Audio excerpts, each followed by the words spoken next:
Well, again, welcome to the annual meeting. As the rector of this parish, I am also the chair of this meeting, and so I call the 2026 annual meeting of St. Peter's Episcopal Church to order at, what time is it? 11:36. Thank you very much. The first item on the agenda, well, I should first say that we got to about 30 printed annual reports before the printer went on protest and said, no more. And I understand, 30 is a lot. That's a lot of work. So there is not enough reports for every person in this room that you can share. And also, it was emailed to you yesterday in the This Week at St. Peter's email. And if you take your phone or a tablet and scan the QR code at the top, you'll be able to see what's in the report today. The report has much, much more information than what we're covering today, so I commend it to you for your reading and for your reflection. On the inside cover of the report is an agenda. And also, for confusion, to make sure you're not confused, there are two reports on the table.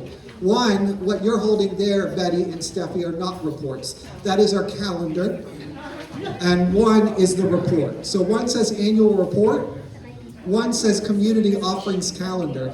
The community offerings calendar is a list and description of everything that's going on here at St. Peter's from now until May and beyond into June and July. For those, we do have more. I invite one per household. So we can save on those and we can have them out throughout the next few months as visitors and other members can enjoy them as well. So the calendars are for you to take home, one per household. And then the reports, there's some at every table, but not all of the tables. So the report has the agenda in it, and the first agenda item is simply a review of procedures. In a moment, we're going to elect new vestry members and delegates, but first we'll review. So the annual meeting is conducted in accordance with Robert's Rules of Order and constitutions and canons of the Episcopal Church in the Diocese of Southwest Florida and the bylaws of St. Peter's. And while all are welcomed to attend, only those who are qualified electors under our bylaws are able to vote at this meeting. And we only have two items to vote on and one ballot. That's it. So a qualified elector is any adult member of this parish in good standing who meets the requirements set forth in our bylaws. And those requirements are, number one, at least 16 years of age. If you're 16 or older, that's the first requirement. Number two, that we have record of your name and your contact information in our church records. That you have filled out a membership form or have talked to us and we've added you to our church register. Number three, regular in attendance. For us in canons, low bar. That means come to Mass at least 3 times in the last year. I hope you come a lot more than that. But if you've come to Mass 3 times in the last year, that is, you've met your requirement there. And number 4, we have to have a record of financial contribution to this parish in the last year of any amount. So it doesn't have to be a particular amount, but we do like to know who is able to support and contribute. It's one of our responsibilities as members is to support and contribute to the financial needs of this parish. Some of you give in cash, and for that I'm very grateful for your generosity, but it also means that we don't have record of your giving if you're only giving via cash. So we invite you to put it in a giving envelope or something like that so that we can take note of that. All elections today will be conducted by written ballot as required by our bylaws. There are no nominations from the floor, and the slate of nominees before you was duly presented in advance of this meeting. Before proceeding further, I'll make several appointments necessary for the conduct of this meeting. For the purposes of this annual meeting, I appoint Carolyn Durst, where are you, Carolyn, to serve as secretary of the meeting. I also appoint Patty Linder and Cindy Gutowski as to serve as the tellers for today's election. And they should have given you a ballot and checked you off on your way in. Ballots will include two separate items, one for the election of vestry members and one for the election of diocesan delegates. And so we come to the election of vestry members and diocesan delegates. I want to get that business out of the way so that we can reflect and celebrate other things together. The ballot you received, does anyone need a ballot that meets those 4 requirements? Patty and Cindy will be able to help you with that. The ballots you have received list the nominees for vestry and separately the nominees for diocesan delegates. You may find more information about nominees in the annual report. As required by our bylaws, voting will be by written ballot, even though the number of nominees equals the number of vacancies. If you are a nominee for vestry, would you please raise your hand? Raise your hand high if you're a nominee. Oh, they need to stand up. They need to stand up? They're okay. So we've got Brian Reed, we've got Lindsay Hunt. Thank you, Chris Thomas. And Diana Johnson was unable to be with us today, but she's also a nominee. So those are our 4. Let's thank them for their willingness to serve.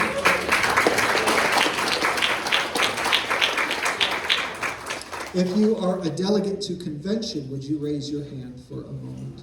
We have Diana Weeks. We have Callie Cummings. We have Lynn Furman. And those are 3 delegates, and then we have 1 alternate who is Frank. He's not here today? Okay, so Frank Cummings as well as our alternate. Let's thank our delegate nominees as well. So as I said, all qualified electors should have received a ballot upon entry. Nobody needs a ballot? Then please mark your ballot clearly for each item, and you may vote now if you haven't already. And our tellers will come around and... Sure, you can circle them. Circle 4 delegates or put a check next to 4 delegates and 4 nominees.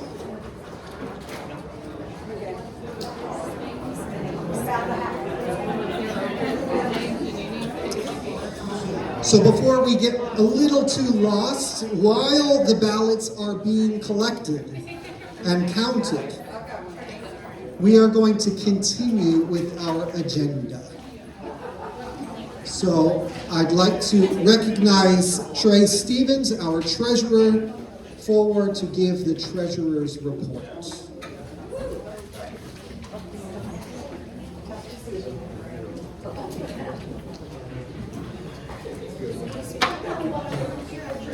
Report as submitted. Thank you. All right. Good.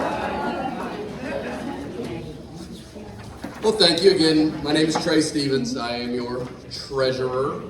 It's been an honor. I've been treasurer, I think, for the past, I don't know, Mike, how long you been with the? Probably 5 years now.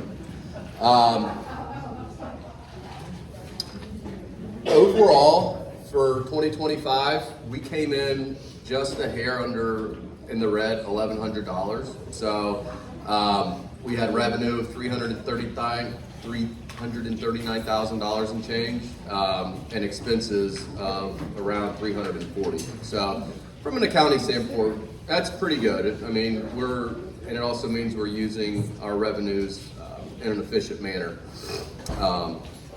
A couple items we did, we replaced the rectory roof and had some other roof replacement on the church itself. So we had an initial loan 2 years ago for the flood. We took out, I believe, $25,000, and then we took out another loan of $35,000. So we think we have about an outstanding loan of around $49,000. So that the service on that debt is about $980 a month. So we haven't. The good news is we're not having to take out loans for operating shortfalls. We've done a pretty good job of maintaining our cash flow. But when big things happen like that, sometimes it's not feasible to have a capital campaign to raise, $35,000. So we've utilized the diocese for the loan. Next, this is our projected budget. We do have a $15,000 shortfall, which the vestry has all agreed in order to approve the budget.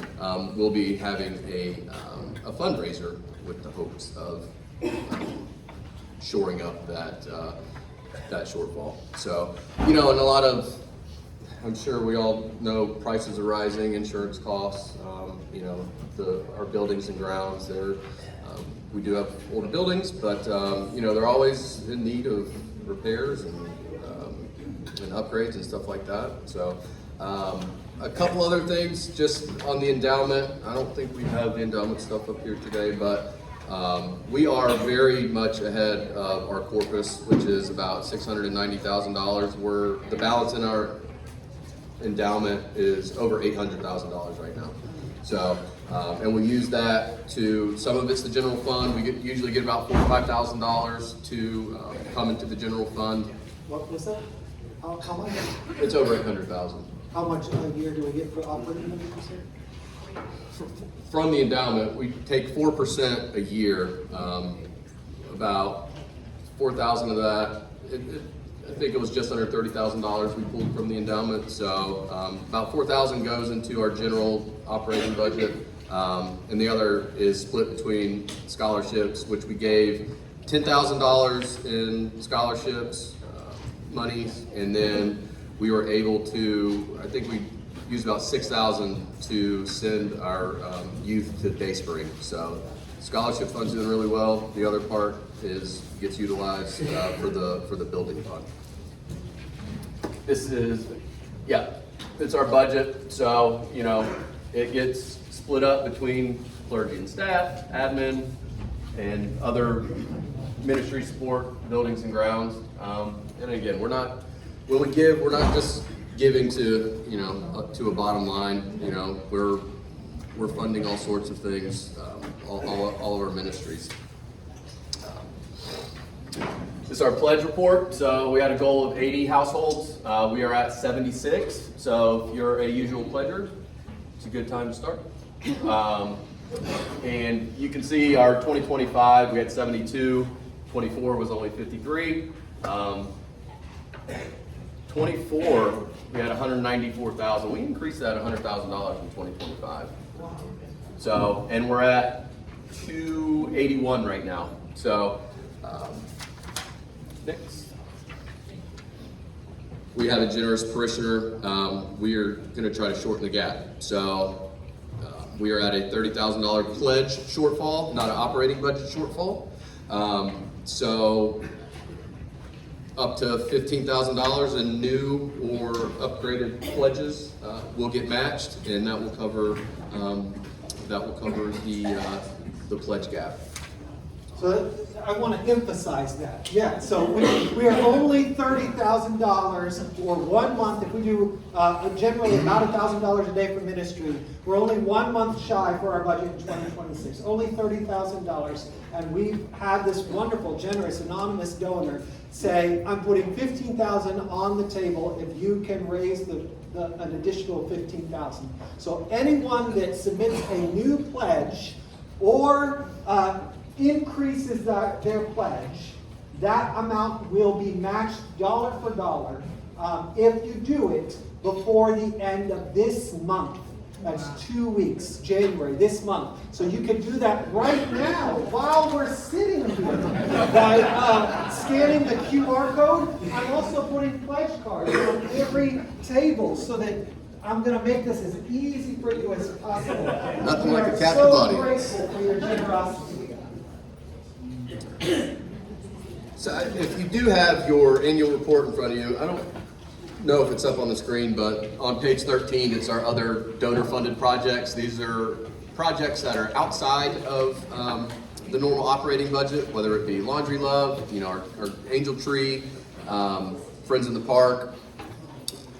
If you see something that you might have an interest in, it's not feasible to give to everything, but if you see something in here that you feel that you can be passionate about, pick 1, 2, 3 things. These are all outreach type items, and just these are, again, items that are not in our operating normal day-to-day budget, but that we all need funds for. So, Questions? Do you want to take questions or no? you can see me after if you have any questions. Okay. And we do, if you do want to look at the line-by-line financials or the budget, they are available in the church office, or they can be emailed to you as well. So this is just all kind of high-level 30,000 feet view type stuff, but yeah, it's all available if you need the line-by-line. Thank you. Thank you, Trey.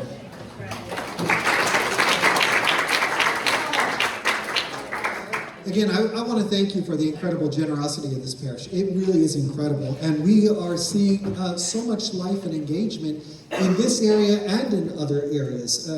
Last year, from 24 to 25, we increased our revenue by 31%, I think, or 30-something percent, or $80,000.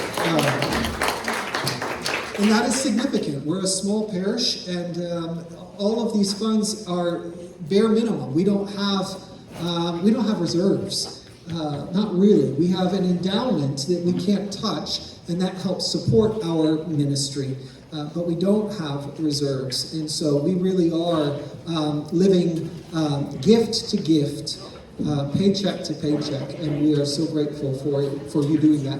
We also know that we right now ask for money a lot, and donations a lot, not just for the operating fund, but for every other one of the million projects that we have going on here at St. Peter's. And so, as Trey said, this year what we're doing differently is we're reviewing how we fundraise for special projects and outreach, so that perhaps we do it all at once or a couple times a year. We're looking at options so that we're not always saying, hey, we need money for this and money for this and money for this and money for this.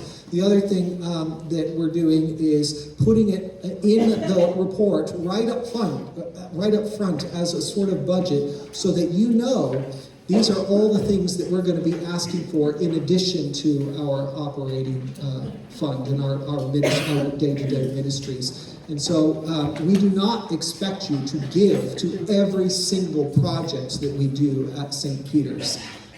We invite you to pick a handful that are particularly important to you.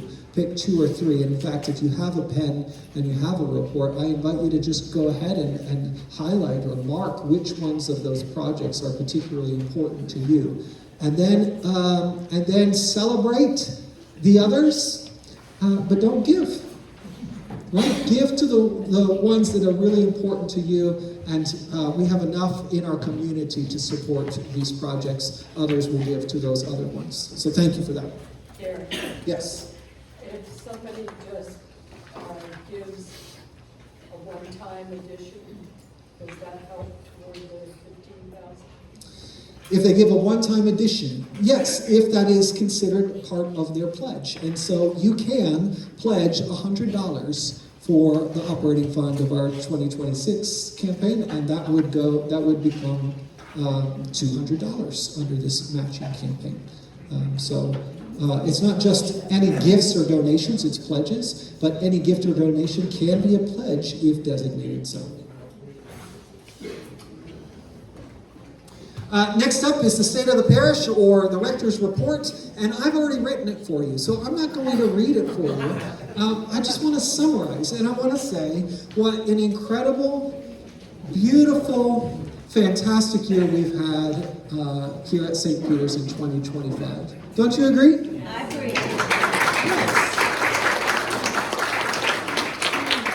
We are celebrating so many things. And I am unbelievably grateful for your presence here and for the opportunity that I get to be here. On a personal level, this is my first full year here at St. Peter's. Last year I was here for the annual meeting and had only been part of the parish for a few months. But this year, from beginning to the end, I was with you in 2025, and it continues to be a real delight and a gift for me personally and for our family, and here's to many more. I'm so grateful. I do want to point out to you that in my report, which all of you will read, I'm sure, there are 5 priorities that I name as I sort of review the year that we've had and the year that we're going into. And these 5 priorities really came from you all. In 2025, we had 9 different cottage meetings where people met in people's homes, and we discussed our identity as a parish and where we were going. So we thank you for those that participated in that. Our vestry took time out of their days and spent 3 days on retreat with one another, working and discerning and reflecting on where God is calling us as a parish. In addition to our monthly meetings where we spent a good amount of time often reflecting on what's next, what are the challenges, what are the gifts, what are the directions that God is calling us into. And then just regular conversations that we've had in our ministry teams, and so much, there's been so much discernment this year, and out of this period of discernment, there have been 5 sort of priorities that have emerged. Not the 5 most important things in our parish, not the 5 things that cover every aspect of our parish, but simply the 5 things to which the Holy Spirit was prompting our attention over and over and over again. And those 5 things are sort of becoming for us a strategic vision. My hope is that this year they become more of a formal strategic vision that we can be very specific about. That didn't happen in time for today's meeting, but it is happening. And I want to share with you those 5 priorities. So number 1 is forming disciples. Can you say forming disciples? I used to be a school chaplain and a youth minister. So say it again, forming disciples. Our first priority here is to deepen our prayer, to expand our faith, and to empower ourselves and have the training and the ability to serve. Because at St. Peter's, we are not a resource for your personal faith. We are a community of disciples, a community of ministers that all have a part to play, that we share this parish. Our ministry is shared. And the most important thing that we can do together is to root ourselves deeply in faith and in prayer. Now, we are very good at those things, and especially at service. If you want to cook a meal, as you have seen, this parish has got it. If you want to care for someone in need, this parish has got it. We are so good at those things. One thing that we're trying to lean into a little bit more in this parish is how our prayer and faith deeply informs those things, carving out spiritual practices, carving out a deep communal prayer life in this congregation. And so last year you saw that we had morning prayer offered in the church every day, every weekday at 8 a.m. And that happens. And you are part of that. Even if you have never attended in person, you are part of that, because when morning prayer is prayed and when the church doors are open, it is the church that prays and not just individuals. It is the church that prays. So we had over 200 services of morning prayer during the week here last year. And now this year, we also have evening prayer. Every weekday, 5:15, we have prayer. We've done Bible studies. We're going to be doing some small groups in the future this year. But whatever we can do to equip ourselves and deeply form ourselves in the faith tradition, and in our prayer life. That's really what we want to do as a parish. And that is only going to make our service and our ministry as a parish and as individuals all the more fruitful. We have to root ourselves in prayer. So that's forming disciples. Number 2, congregational sustainability. Can you say that? Congregational sustainability. Hey, that was really good. So this refers to the health of our parish as an institution, right? We are first and foremost a community, a body of people in relationships, but there are a lot of institutional aspects of being together as a parish. And we want to have a future as a parish, right? There have been some really wonderful times in the history of this parish. There have been some other times that have been real struggles. There have been some times at St. Peter's where we weren't sure if the doors would be open after 5 or 10 years. We just didn't know. I don't think we're in that place right now. I think we know that we will exist here in 5 years and 10 years and beyond. But there are still a lot of things that we can do to strengthen our health as an institution. Some of that is financial. We could, as I said, we're living right now paycheck to paycheck, gift to gift. That's what we are doing as a parish. It would be good to be able to get out of that pattern and empower more ministry. We could have some reserves, right? We could have some more processes and procedures that strengthen our way of life together. We're looking at opportunities to diversify our revenue. We want to get our attendance numbers, not just, attendance is part of forming disciples. That it's not just about ourselves, but more people joining the fold of God, joining the family of God and becoming disciples. But attendance is also a good marker of institutional health. So at a church our size, if we bumped up our attendance a little bit more, then we would be a little bit more sustaining in some ways. And so we have some of those goals. And we have, in fact, this year, from 24 to 25, our attendance was raised by, it's in the report, 31%, 35% increase in our attendance.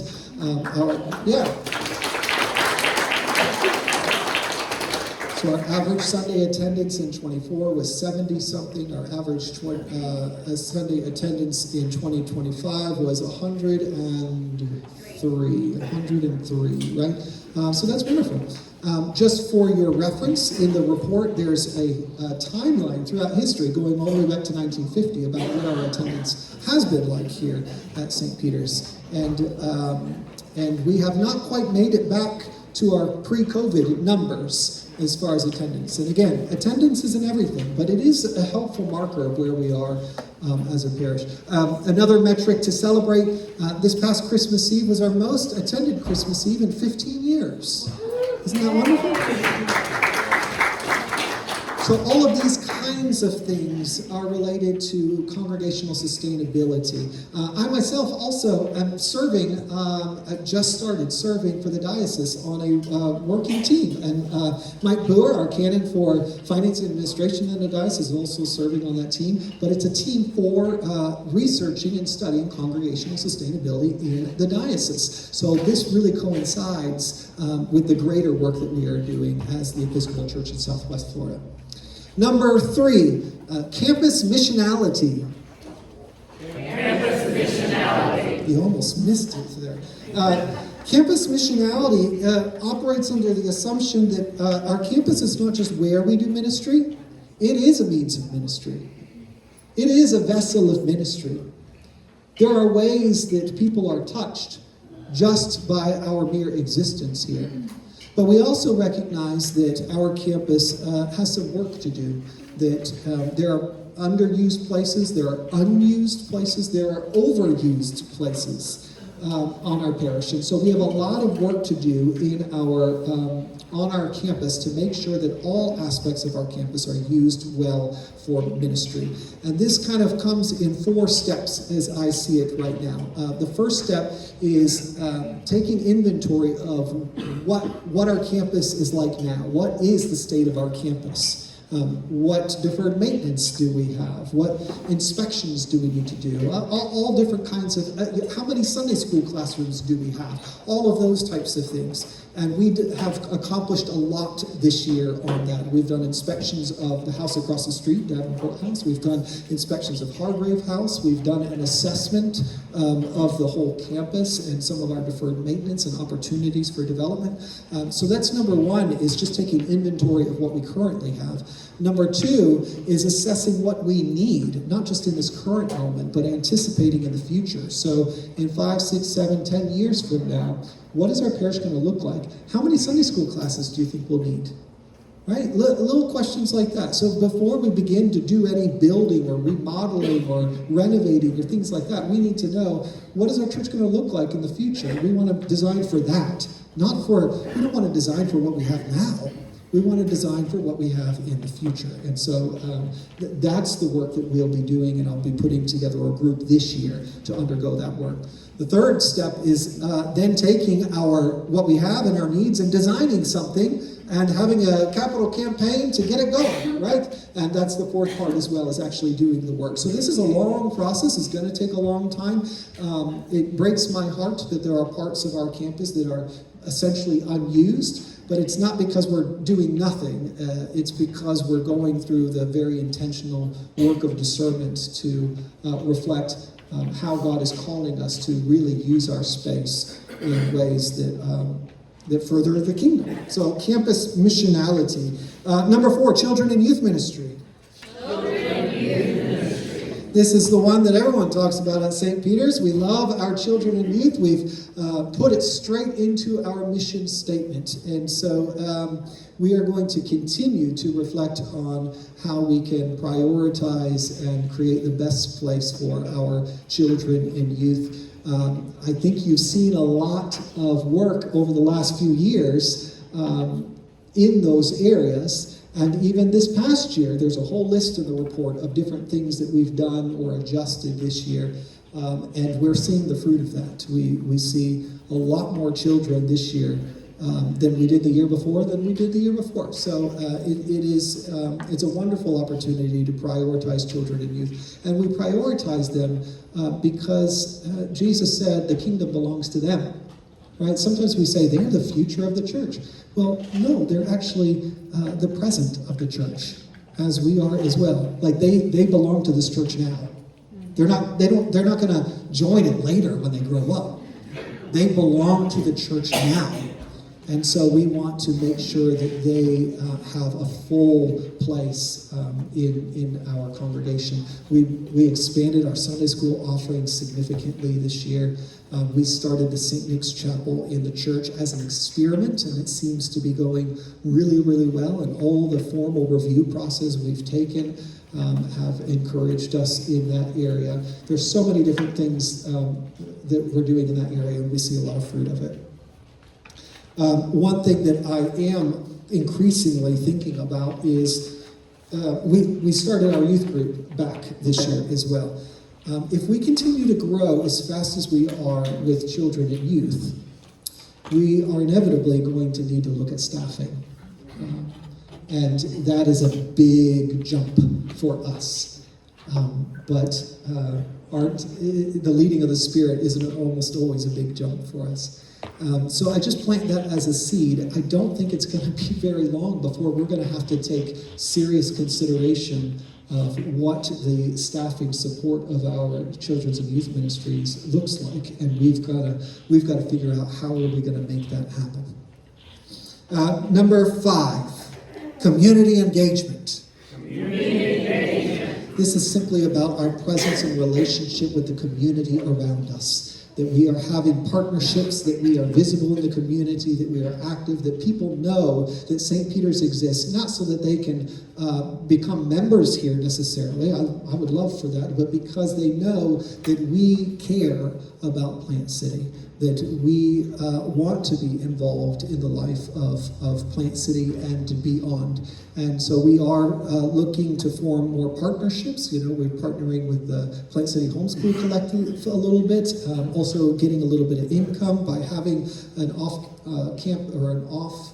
a non-member group here on campus regularly. There are other partnerships that we've been doing. I myself have been getting to know a lot of fellow clergy in the diocese and other places. And so that's a priority for us. That one is a little less clear. There's more work to be done on that one. If out of the 5, there's one that is less clear. That's the least clear right now. And there's a lot of work of discernment that needs to be done. And I encourage you, if God's calling you to participate in that work, to help us do that. One thing that we're doing already is, well, not one thing, a million things. Our outreach is engaging in the community in significant ways. And we tried to tally up what that impact is like. And there's like almost 2,000 people that this small church has assisted over the last year. And then thousands and thousands of dollars have been given out to folks in need as well because of the generosity of this parish. So that is the one area where we are actively engaged, and we want to continue to be fruitful in that area. And then, as our senior warden said, in 2 weeks is our block party. Last year we had 100 people come, a mix of parishioners and neighbors. Another wonderful way to just be in relationship with our neighbors.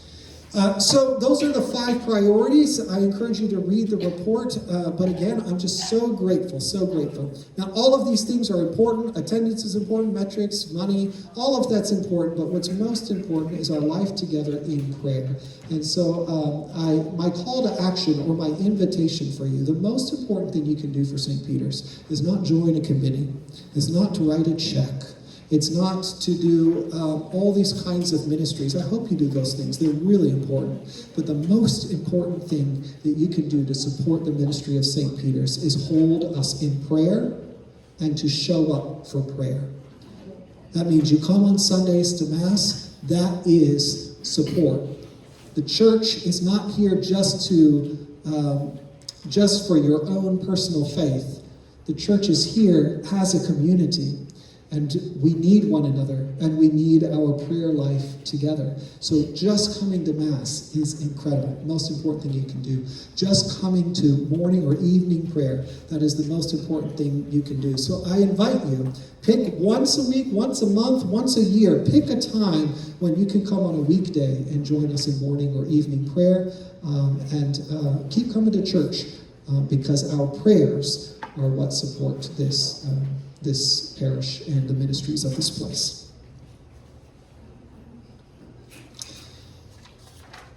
All right, that is the rector's report. Any questions from you?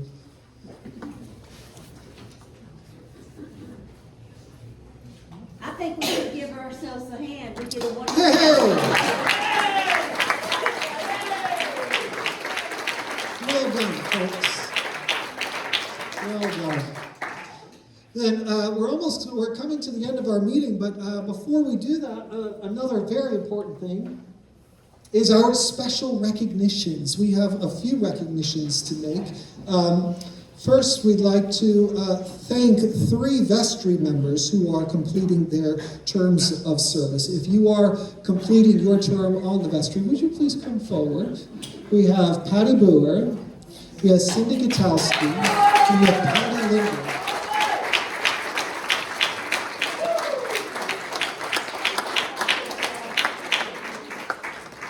In addition to these 3 incredible people, we have Neil Ward, who was voted in as vestry last year and served faithfully and passionately for 9 months in that capacity, but then some life circumstances changed and he had to resign, though he's still fully engaged here at St. Peter's and active in ministry. He's not here today, I don't see, but we also thank him for his ministry, for 9 months of ministry.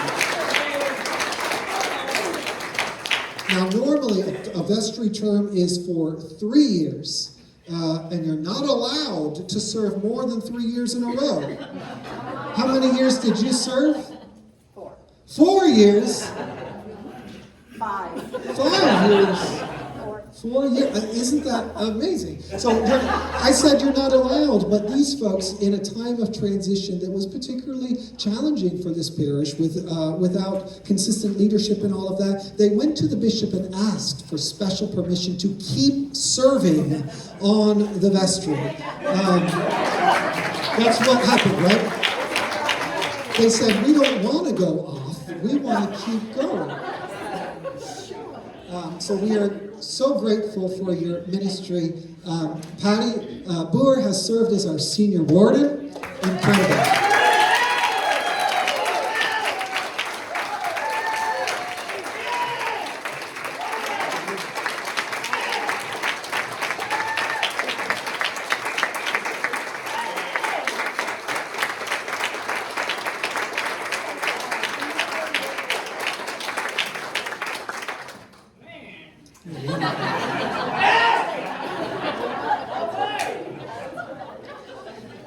Thank you, Patty.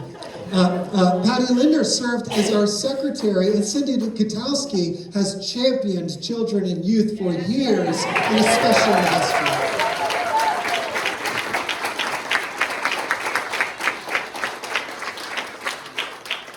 And so we offer you gifts and gratitude for your ministry. Here is a photo book of the windows of St. Peter's, as well as an everyday book of liturgies for things like cooking dinner and lots of different things. You'll see. So thank you again.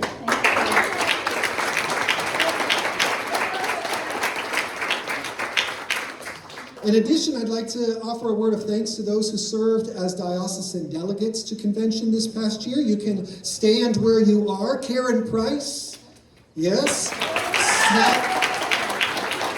Sally Furman, and Betty Jones.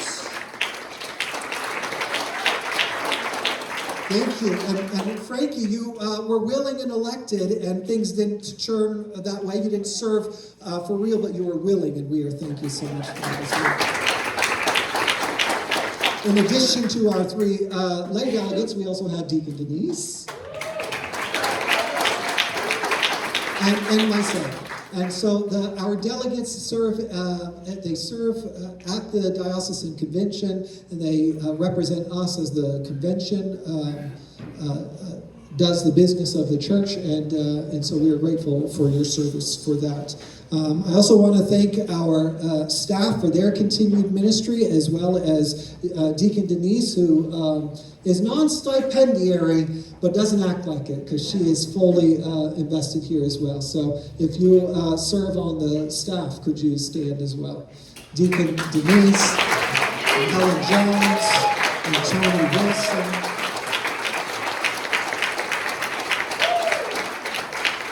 And our parish administrator, Sarah, is not here today, but I hope that you offer your gratitude for her as well in her daily ministry here during the week. And finally, I want to express gratitude to all of you and to those that are not here, because I'll say it again, you are the ministers of this parish.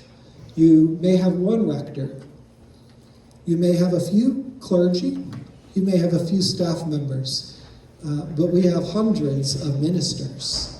You are the people of this church that engage in this ministry. And so if you engage in any kind of ministry, whether you're an usher or a reader or teach Sunday school, or you give, you have given and do give to the parish, or have showed up for outreach, or have done anything in the support of the ministry of this parish, would you raise your hand? You are the ministers of this parish. Thank you for your ministry.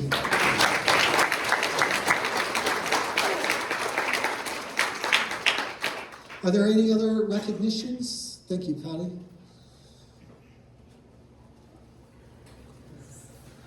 I never know if I need my glasses. First of all, I would like to thank all of you for contributing to our staff and clergy purse this year. We had a really nice collection and an outpouring of love for our clergy and our staff. Tony, would you come up front? Helen? No, I just saw you, Helen. Denise? Where's Laura Ann? Is she in here? I want Laura Ann to come up also. In the middle. Come.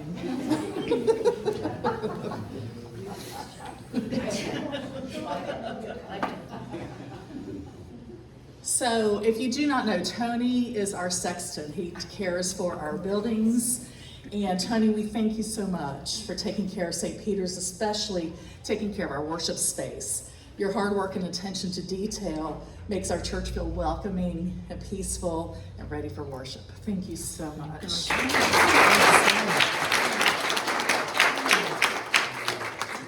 Okay, and Sarah is not here, but I think everybody here that knows Sarah will know what a delight she is and how she is a wonderful first impression for St. Peter's to anyone that comes in our office. So let's give Sarah a little.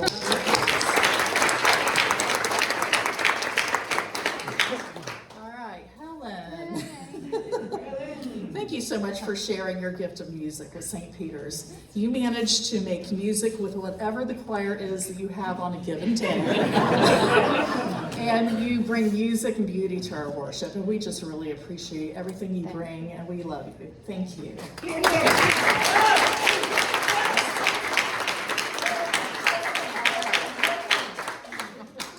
So Denise, I just want to thank you for being that ever-present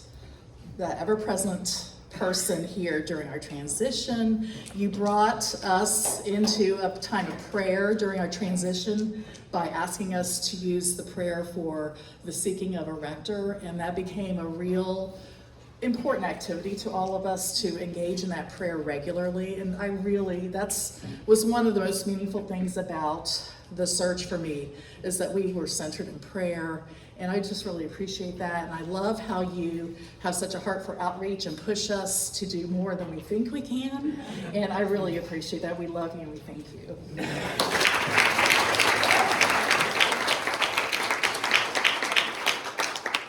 All right, so I don't have all the words for you, Father Derek, but thank you, thank you, thank you. Thank you for making St. Peter's your home, and for walking with us through the good times and the hard times.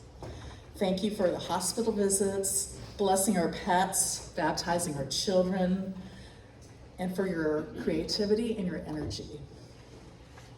And for encouraging us and through difficult conversations, and for embracing our youth and children and our history, and helping us lean into the future. Thank you. We love you, and we are so glad you're here.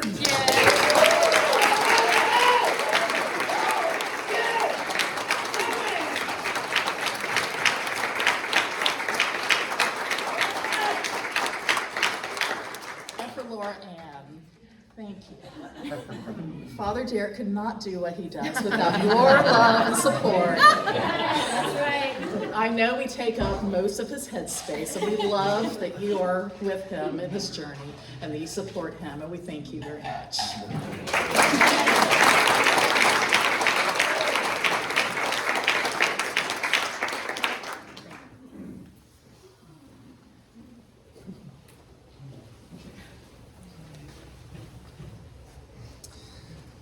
Thank you, Patty. Was that your last act as senior warden? Yes, sir.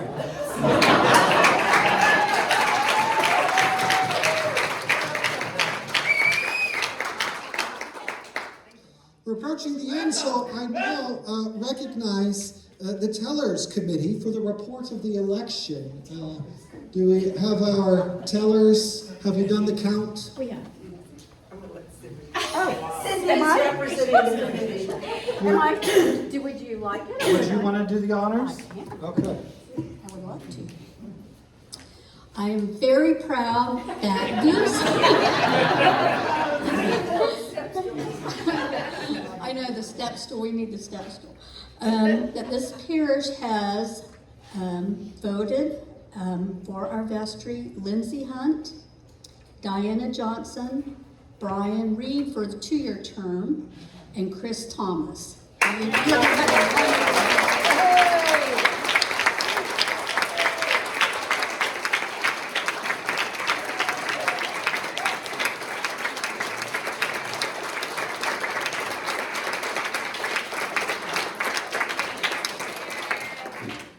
And we will be well represented at the Diocesan Convention in October by Lynn Furman, Diana Weeks, Kelly Cummings, and possibly Frank Cummings.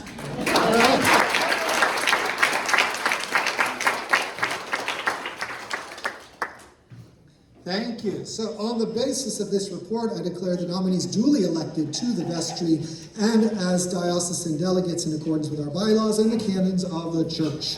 To the newly elected vestry and delegates, I'll reach out to you shortly about what's next. There are some things that are next, and our bylaws stipulate that the new vestry meets within 2 weeks to conduct the business of appointing wardens, secretary, and treasurer.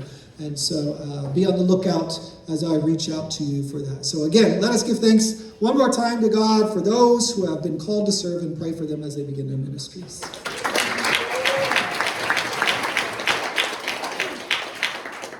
Finally, just a couple of announcements. I have 2 announcements. There might be a couple of others. The first one, as I mentioned, as we deepen our prayer life and our ministry here together at St. Peter's, a new thing that we are doing is small groups. Did you know that Lent begins 1 month from today?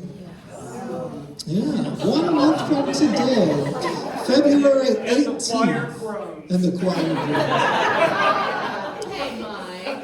February 18th is Ash Wednesday. All the information for Lent and Ash Wednesday services are in the community offerings calendar, which can be found on your table and on the website. But one thing that we're doing in Lent is starting some small groups, and the whole parish is invited to read a book together. You can find more information about what that book is, but the book is about prayer. And I've read it myself, and I thought it was really helpful, and I'd love for us to engage in that. And so the small groups will be folks that meet over coffee, or go on a walk together, or do exercise, or do whatever you like doing. Have dinner together at someone's home, and the intention is to form connections with one another, but also to spend a little bit of time talking about the book and about our life of prayer. And so what I'm looking for are volunteers who are willing to host a small group. And again, by host, I don't necessarily mean at your house. I mean, pick a date and time that you want to meet weekly throughout the season of Lent for coffee, or for a walk at McIntosh Park, or Preserve, or go to the gym, or play basketball, or whatever it might be, just to carve out some time. And then we will publish a list of small groups and what kind of they're going to be doing. So think about whether you want to be a host of one of these and who might want to join you in that work. And I even have sign-up sheets now that right here. If you could come right up here afterwards, if you'd like to host one of these, you have a good idea for small groups, please sign up here. I'd love to have that. The other announcement is, as our treasurer reported, in 2026 budget, we have a goal of raising $15,000 in fundraising. That doesn't mean $15,000 from your pocket necessarily. It means doing something in the community that just helps raise some money, whether that's parking for the Strawberry Festival Parade, or doing a gala, or doing whatever it might be.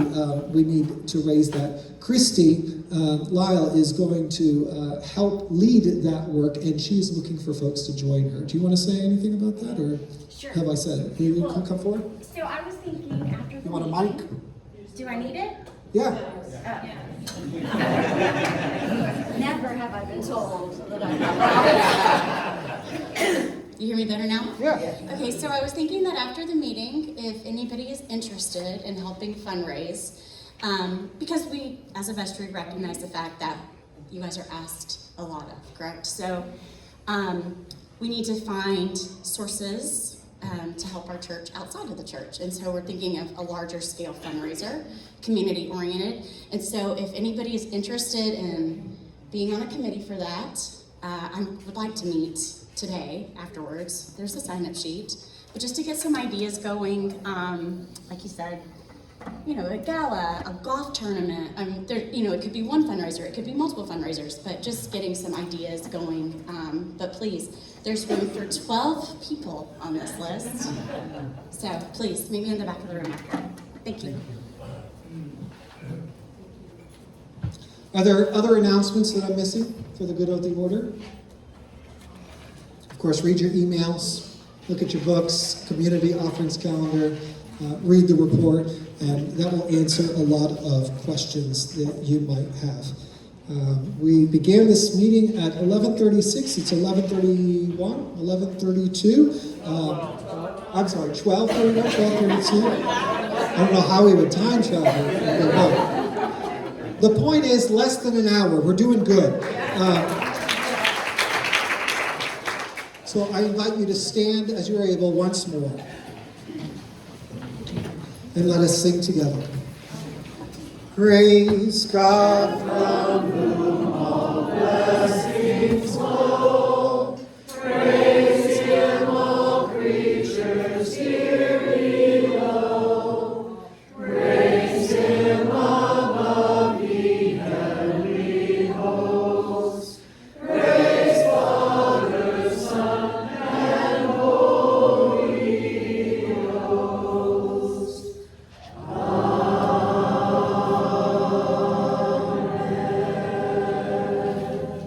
Gracious and loving God, we thank you for the work you have entrusted to us and for the spirit of unity you have given us in Christ.